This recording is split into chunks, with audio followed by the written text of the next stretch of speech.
அண்ணா சீரியலில் கோர்ட்டில் நம்ம சண்முகம் எப்படி வாதாட போகிறாங்கன்னு இந்த வீடியோவில் பார்க்கலாம். வாங்க வீடியோக்குள்ளே போகலாம். வக்கீல் இப்படி காலை வாரி விட்டுட்டாரு, இவரை நம்ம எப்படி ஜெயிக்கிறது அப்படின்னு யோசிச்சுட்டே வந்த சண்முகம் அங்கே ஜட்ஜுக்கிட்ட கேட்குறாங்க. நான் வாதாடுறேன்னு சொல்லவும் அவங்களும் அனுமதி கொடுத்துருக்காங்க. அதையே நினச்சிட்டு வராங்க சண்முகம்.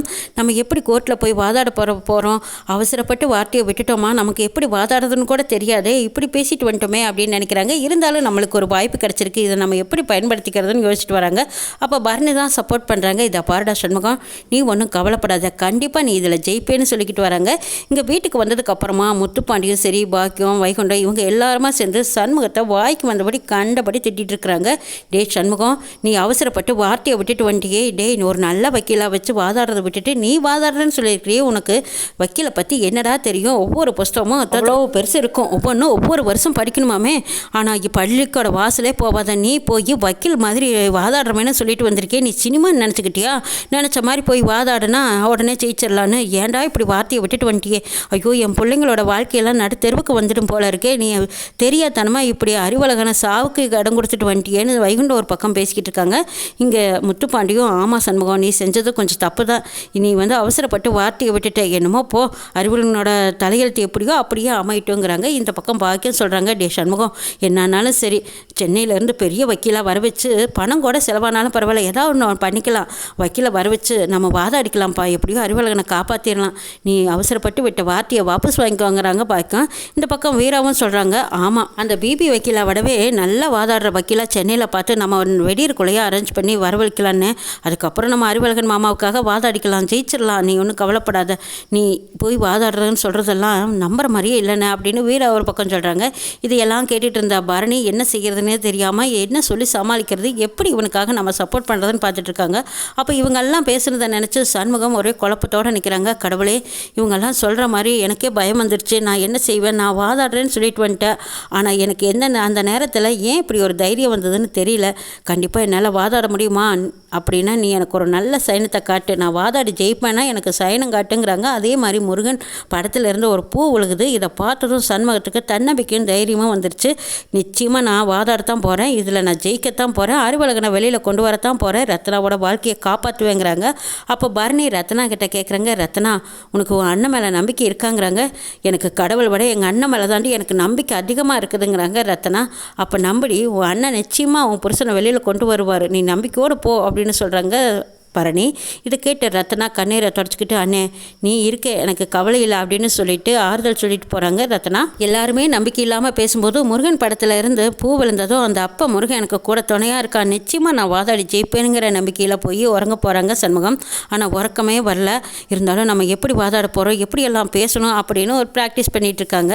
அப்படி பேசி பேசி பார்க்கும்போது பரணி தூக்கத்தில் எழுந்திரிச்சு பார்க்குறாங்க. என்னடா அது, டேய் சாமத்துக்கு என்னடா பண்ணிக்கிட்டு இருக்க அப்படின்னு கேட்கவும், இங்கே பாரு பரணி, கோர்ட்டில் போனால் எப்படி வாதாடணும்னு ட்ரைனிங் எடுத்துக்கிட்டு இருக்கல அப்படிங்கிறாங்க. அட ட்ரைனிங் எடுக்கிறியா, டேய் நீ உண்மையும் நீதியும் நியாயத்தையும் தான் சொல்ல போகிற, ட்ரைனிங் எல்லாம் எடுத்து நீ என்ன எப்பவும் காலத்துக்கும் வக்கீலாக வாதாட போகிற, பேசாமல் படுறா அப்படின்னு சொல்லுவோம். இல்லை பரணி, எனக்கு இன்னமும் பயமாக இருக்குது, எல்லாருமே என் மேலே நம்பிக்கை இல்லாமல் பேசுகிறாங்க, நான் எப்படியாவது அறிவழகனை வெளியில் கொண்டு வந்தாகணுங்கிறாங்க.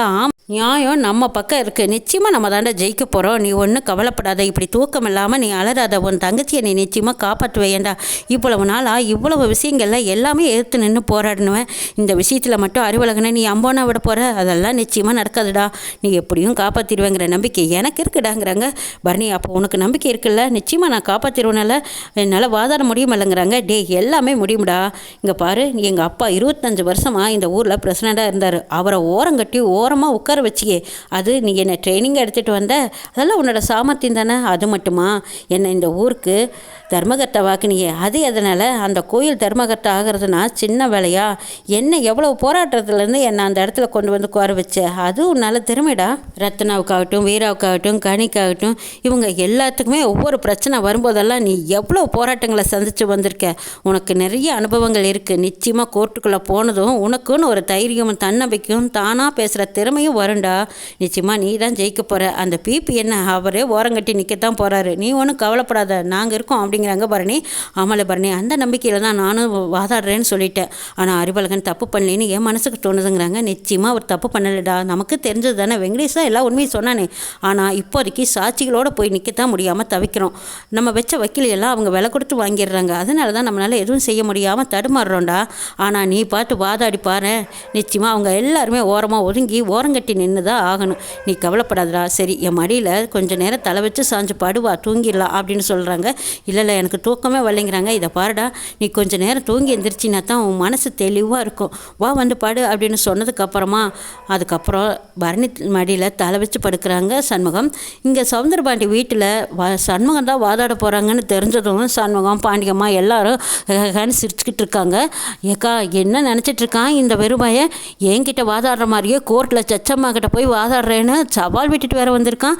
அந்த அறிவழகனை காப்பாற்றலான்னு இருந்தால் கூட இவன் தூக்கில் போட்டுட்டுலாம் வந்துடுவான் போல இருக்குது. ஆடடா, அவன் விதி இப்படியே அமையணும். இந்த ரத்னா கழுத்தில் தாலி கட்டின பாவத்துக்கு அவன் தூக்கில் தொங்க போகிறான்னு நினைக்கும் போது கொஞ்சம் வருத்தமாக தான் இருக்குது. இருந்தாலும் என்ன செய்கிறது, அந்த வெறுமை என் குடும்பத்துக்கு போனவங்க எப்படித்தானே சிக்கிறாங்க அப்படின்னு சொல்லி முத்துப்பாண்டியும் சிவபாண்டியும் ஜாட பேசுகிறாங்க. அப்போ முத்துப்பாண்டி சொல்கிறாங்க, இதை பாருங்கப்பா, உங்கள் வேலை என்னமோ அதை பாருங்கள், பேசாமல் சாப்பிடுங்க, எனக்கு தூக்கம் வருது, நான் சாப்பிட்டு தூங்க போகணுங்கிறாங்க. அடடா, அவனை சொன்ன மாதிரி இவன் என்ன குதிக்கிறான் பாருங்கன்னு சவுந்தரபாண்டியும் பாண்டியம்மாவும் பேசிக்கிட்டே சாப்பிட்றாங்க. அது மட்டும் விடுவானு இந்த சண்முகத்தை ரொம்பவே இலக்காரமாக பேசுகிறாங்க. எந்த தம்பி நினச்சா சிரிப்பாக வருது. இந்த வேறுமைய சண்முகம் கோர்ட்டில் போய் ஜட்ஜுக்கு முன்னாடி மயிலாடலோடு அப்படின்னு இப்படி பேசுவானா, எப்படி பேசுவாங்கிறாங்க. அக்கா, அதெல்லாம் பெரிய கூத்து, சினிமாவில் நடக்கிற மாதிரி நினச்சிக்கிட்டான் போல இருக்குது. சினிமாவிலையெல்லாம் வாதாடுறாங்களே அந்த மாதிரி அந்த என்கிட்ட வாதாடுற மாதிரி அங்கே சச்சம்மா கிட்ட வாதாடி இந்த அறிவழகனை கூட்டிகிட்டு வரலான்னு கனவு கண்டிருப்பான் போல இருக்குது. அவன் தான் கனா கண்டானே நடத்தின மாதிரி நினைப்பானே, சும்மா தூம்னு குதிச்சா மட்டும் ஜெயிச்சிருவோன்னு நினச்சிக்கிட்டான். ஆனால் அவனுக்கு எதிராக வாதாடுறாரு அந்த வக்கீல், அவர் பெரிய ஆளாமே. அது அந்த வைஜந்தி அம்மா தான் அந்த வக்கீலை கூட்டிகிட்டு வந்திருக்காங்களா. அவையிலெல்லாம் ஏற்றி அவன் பேச முடியாது. நிச்சயமாக என்னமோ அறிவழகனுக்கு தூக்கு தான், இந்த ரத்னா வாழ்க்கை இதோட முடிஞ்சது தான் அப்படின்னு பாண்டியம்மாவும் சவுந்தரபாண்டியும் பேசிக்கிறாங்க. இதையெல்லாம் பார்த்துக்கிட்டு இருந்த எஸ்கே அழுக ஆரம்பிக்கிறாங்க. இங்கே பாக்கியத்துக்கு சரியான எரிச்சலாக இருக்குது. இந்த மனுஷனுக்கு எப்போவுமே நல்ல வார்த்தை வாயிலேயே வராது, ஆனால் இப்போ மட்டும் சொல்லவா வேணும் அப்படின்னு பார்த்துட்டு இருக்கும்போது அங்கே சவுந்தரபாண்டி பேசி சிரிக்கும்போது பொறையேறிடுது. அப்போ சிவபாலன் மனசு கேட்காம தட்டி விட போகிறாங்க. டேய் பேசாமல் உட்கார், எதுக்குடா அவர் தலையை தட்ட போகிற, அவர் தேவையில்லாமல் பேசி அவர் பொறையேறிக்கிட்டு இருக்காரு, பொறையேறுனா இரும்பி சாகட்டும், நீ ஒன்றும் தட்டாதீங்கிறாங்க. சிவபாலனும் ஆமாம்மா நீ சொல்கிறதும் சரிதாம்மா அப்படின்னு சொல்லிட்டு உட்காந்து சாப்பிட்றாங்க. அப்போ பாண்டியம்மா கேட்குறாங்க, டேய் உங்கள் ஆத்தாக்காரி சொன்னதும் அப்பனுக்கு தலையை தட்ட நிறுத்திட்ட, ஏண்டா டேய் உன் அப்பா மேலே உனக்கு பாசம் இல்லையங்கிறாங்க. எனக்கு பாசம் இருக்குது, உனக்கும் பாசம் இருந்தால் உனக்கு தம்பி தானே, நீ பார்த்துக்கோ அப்படிங்கிறாங்க சிவபாலன். ஏண்டா டே என்னடா நினச்சிட்டு இருக்கீங்க, ஆளுக்கு நினச்சதே மாறிக்கிறீங்களாங்கிறாங்க. ஆமாம், முதல்ல உன்னை கொண்டு போய் உள்ள தள்ளணும் அத்தை, அப்போ தான் என் மனசு ஆறும் அப்படின்னு சொல்லிட்டு போகிறாங்க சிவபாலன். தழுவ அப்படின்னு பாண்டியம்மா பேசுகிறாங்க. இந்த பக்கம் முத்துப்பாண்டி, இதுக்கிட்ட பேசினா நமக்கு தான் பைத்தியம் பிடிக்கும், எஸ்கி நான் சாப்பிட்டேன், எனக்கு பால் எடுத்துகிட்டு வான்ட்டு போகிறாங்க. சண்முகம் மனக்குழப்பத்தோடு பரணி மடியில் தலை வச்சு படுக்கிறாங்க. படுத்ததும் டக்குன்னு ஒரு 2 நிமிஷம் கண்ணை மூட்டு விசுக்குன்னு எழுந்திருக்கிறாங்க. அவங்க எழுந்திரிச்சதை பார்த்ததும் பரணி கேட்குறாங்க, டேய் உனக்கு என்னடா ஆச்சு, ஏன்டா கொஞ்சம் நேரம் தூங்கு, அப்போ தான் உன் மனசு தெளிவாக இருக்குங்கிறாங்க. இல்லை உன் மடியில் தலை வச்சதுமே என் மனசுக்கு ஒரு தெளிவு கிடச்சிருக்கு, நான் இப்போவே போய் முத்துப்பாண்டியும் சிவபாலனையும் பார்த்தே ஆகணுங்கிறாங்க. டேய் இந்த நேரத்தில் ஏடா அப்படின்னு கேட்குறாங்க பரணி. ஆமலை பரணி, இந்த நேரத்தில் நான் உடனுக்குடனே அவங்க 2 பேர்த்தையும் போய் பார்த்தாகணுங்கிறாங்க. சரின்னு சொல்லிட்டு பரணி சண்முகத்தை கூட்டிக்கிட்டு முத்துப்பாண்டி வீட்டுக்கு போயிருக்காங்க. முத்துப்பாண்டியும் சிவபாலன் பாக்கி 3 பேருமா வெளியில் வந்து நிற்கிறாங்க. இவங்க 3 பேரும் வெளியில் வரதை பார்த்துட்டு சவுந்தரபாண்டியும் பாண்டியம்மாவும் கதவு வரைக்கும் வந்து ஒளிஞ்சு பார்க்குறாங்க. இவங்க 3 பேர் எங்கே ஒன்று முன்னாடி ஒன்று போகிறாங்களே, எதுக்கு போகிறாங்க அப்படின்னு பார்க்கும்போது அங்கே பரணி சண்முகம் 2 பேர் வந்து நிற்கிறத பார்த்துட்டு, ஐயாக்கா அங்கே பார்த்தியா ஏதோ ரகசிய திட்டம் போடுறாங்கக்கா, இவங்க என்ன தான் திட்டம் போடுறாங்கன்னு நாமளும் கேட்கலாம் அப்படின்னு சொல்லி அவங்க 2 பேரும் காது கொடுத்து கேட்டுட்டு இருக்கிறாங்க. இங்கே பார்த்தா முத்துப்பாண்டி சிவபாலன் சண்முகம் இவங்க 3 பேரும் பேசுகிறாங்க. டேய் உன்னோட சப்போர்ட்டில் நீ எனக்கு கொஞ்சம் உதவ முடியுமான்னு கேட்குறாங்க சண்முகம். என்ன சண்முகம் சொல்லு, நான் செய்கிறேன் அப்படிங்கிறாங்க முத்துப்பாண்டி. மாலதி கொலை செஞ்ச இடத்துல இருந்து நம்ம சில ஆதாரங்களை திரட்டியே ஆகணும். மாலதி இருந்த வீட்டில் யாரெல்லாம் முன்னாடி போனாங்க பின்னாடி வந்தாங்க, இந்த அறிவழகன் எந்த டைமில் போனால், மாலதி இறந்தது எத்தனை மணிக்கு என்ன நேரம், இதையெல்லாம் எனக்கு ரெக்கார்டு மூலமாக நீங்கள் எடுத்து கொடுத்தாகணுங்கிறாங்க முத்துப்பாண்டி. அதெல்லாம் ஈஸியாக எடுத்துடலாமே, அதுதான் அந்த ஏரியா போலீஸ் இன்ஸ்பெக்டரும் எனக்கு தெரிஞ்சவர் தான், அவர் மூலமாக நான் அந்த ரெக்கார்டு வாங்கி தரேங்கிறாங்க. இந்த பக்கமாக சிவபாலன் கௌதமா பற்றின டீட்டெயிலெல்லாம் உன்னால் கண்டுபிடிக்க முடியுமில்ல, நீ அதை கண்டுபிடிச்சி கொண்டு வாங்குறாங்க. சிவபாலன் அதுக்கு நான் ஆச்சுங்கிறாரு. வெங்கடேஷ் ஒரு பக்கம் அவங்ககிட்டையும் ஆதாரத்தை திரட்ட சொல்கிறாங்க. இந்த பக்கம் துரையை பற்றின விஷயங்களையும் வெளியே கொண்டு வராங்க. வெடியறதுக்குள்ளேயா 4ஆம் மூலையும் சாட்சிகளையும் ஆதாரங்களையும் திரட்டிட்டு இருக்காங்க சண்முகம். இதை விட முக்கியமாக மாலதி குடியிருந்த இருப்புக்கு பக்கத்தில் இருக்கிற சிசிடிவி கேமரா மூலமாக யாரெல்லாம் வந்தாங்க, மாலதி வீட்டுக்கு யாரெல்லாம் வந்து போகிறாங்க, என்ன நடந்ததுங்கிறதையும் பதிவாயிருக்கு. அதையும் திரட்டிடுறாங்க. சீக்கிரம் இவ்வளோ உண்மைகளை கண்டுபிடிப்பாங்கன்னு அந்த வைஜெயந்தியும் சரி பிபிஎஸ்ஆரும் சரி நினச்சி கூட பார்த்துருக்க மாட்டாங்க. நினைக்கிறாங்க இந்த சண்முகம் கெட்டிக்காரன் வேணால் சொல்லலாம், ஆனால் இந்த கொலை வழக்கை பற்றி அவனால் நிச்சயமாக அக்யூரேட்டாக எதையுமே தெளிவாக நம்ம கோர்ட்டில் நிரூபிக்க முடியாதுன்னு சொல்லிட்டு இருக்காங்க.